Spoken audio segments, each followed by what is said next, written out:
Banda so'rasa g'azablanadi azizlar. Banda shunaqa. So'rasa g'azablanadi.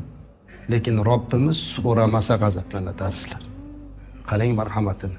Nimaniki bo'lsa so'rang. Bu yerda shunaqa bir muqaddas joyki azizlar, faqat til bilan emas, dilidan o'tgan narsa ham, hayolidan o'tgan narsa ham mustajab bo'ladigan joy. Shuning uchun nihoyatda tilimizni, dilimizni, hayolimizni ham ushlab tarbiya qilib turish kerak. Hazil mutoyibalar bilan har xil gaplarni gapirib yorishlik, bo'lmagan gaplarni gapirib yorishlik, bir-birlarimizga muomala qilayotganda gapirib yorishlik hazillashadigan joy emas bu azizlar.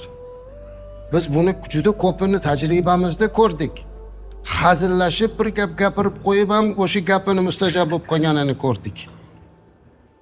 Bundoq bo'ldi deb hazillashib qo'yganlarini oxiri oqibat qancha qiynalganini ko'rdik.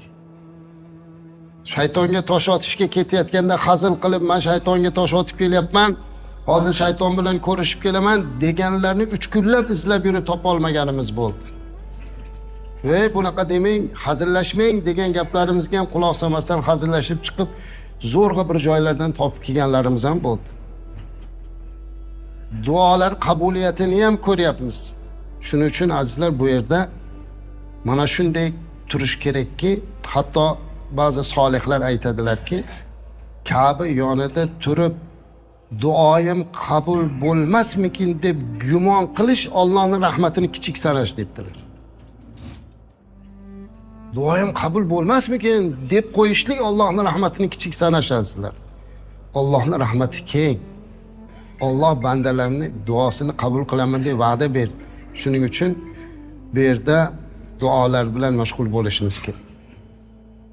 Azizlar,